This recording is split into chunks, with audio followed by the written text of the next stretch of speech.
guys, at nandito nga pala ako ngayon at kaya na nga pala ako ngayon dito at kasama ko nga pala sinda Caitlyn at ito tayo babulag ngayon at kasama sila. Nandito sila.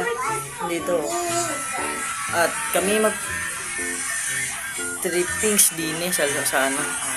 Pwede na! At ito. Yan. Emotional damage! Sorry na, nalalampas.